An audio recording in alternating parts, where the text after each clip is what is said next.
And so now, guess what? All of her family comes over to her house for the Thanksgiving.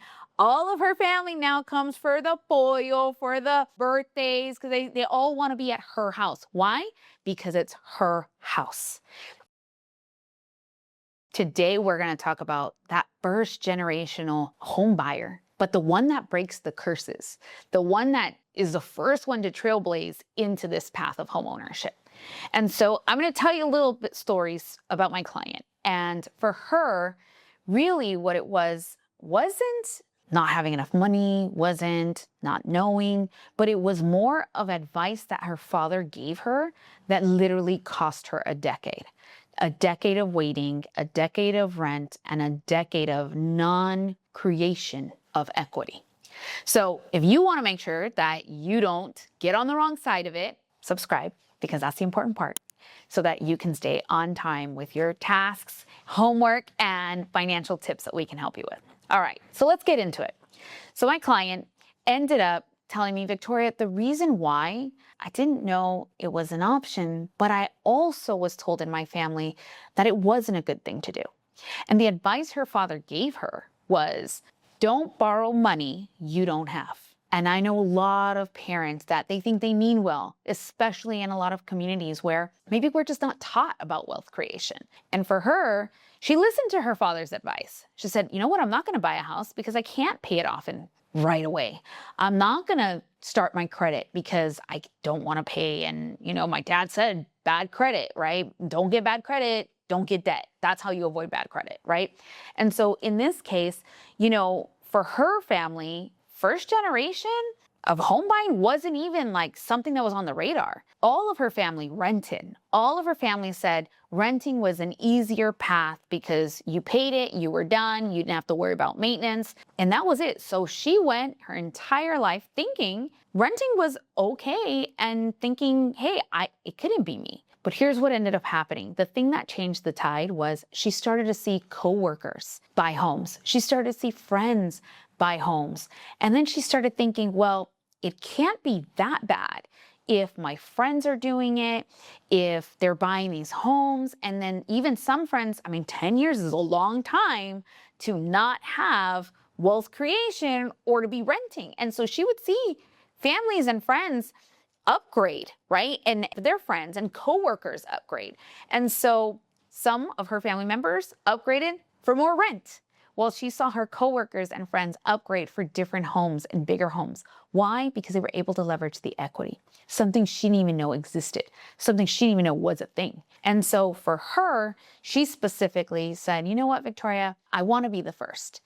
And sometimes as the first, you sound crazy. You sound crazy at the family dinners. You sound crazy during Thanksgiving, Christmas, when you're like, hey, my goal this year, when you're doing your New Year's resolution and you say, my goal this year is to buy a new home. And the family that always has rented, the family that thinks all well-intentioned, what are you doing? What are you talking about? You're crazy. You can't afford that. Homes are so expensive. Rents are cheaper. Rates are too high. What are you doing? And the reality is sometimes you have to be a little crazy when you are a first-time curse breaker and when you are trailblazing for the family and when you are creating generational wealth.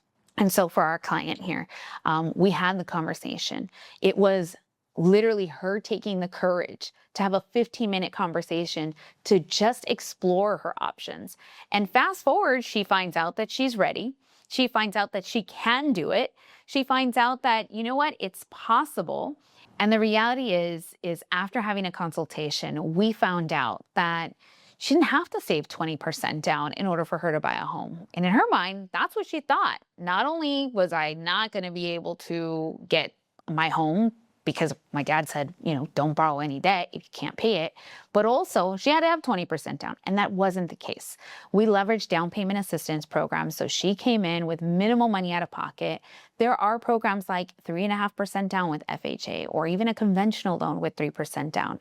So those were some of the real great products that we used to help her get into home ownership, to where now she's bragging to her family that she didn't have to come in with 20% down and that she was able to make it happen with zero money out of pocket because she leveraged a first-time buyer program.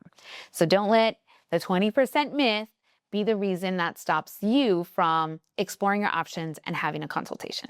Fast forward 2 years, in fact, she's already built equity, and she not only looks back at the last 10 years as a way of saying, man, I could have done this sooner. I should have done this sooner. But the reality is she's grateful that she did it when she did. And so now, guess what? All of her family comes over to her house for the Thanksgiving.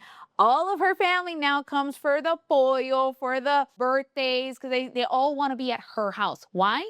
Because it's her house.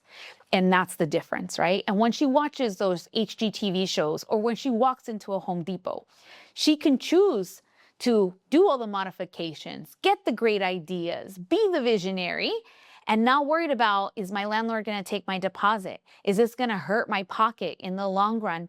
Maybe I shouldn't do it. And so that's honestly, yes, it takes a little bit of crazy to be a first generational home buyer. Yes, it takes a little bit of courage to do it. And yes, it takes a little bit of sacrifice. But I guarantee you that the upside is well worth it.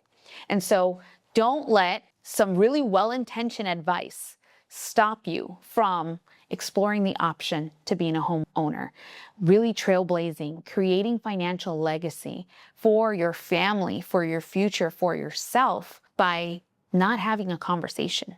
All it is a conversation. So what I'm going to encourage you guys to do is look at your finances, practice the payment, look at your credit. Make sure that you're not going to the Starbucks, right? If this is a sacrifice that you want to make, okay, let's get some financial discipline on that. And also, you'd be surprised. Some of the conversations that I have with clients that are first-time generational home buyers is when they have a conversation with maybe a cousin or another family member, the other family member that's kind of crazy and the black sheep ends up thinking, why don't we do it together? And then you end up having an opportunity where you both get to create a little bit of wealth creation from that standpoint. So again, we love our family. We love the well-intentioned advice.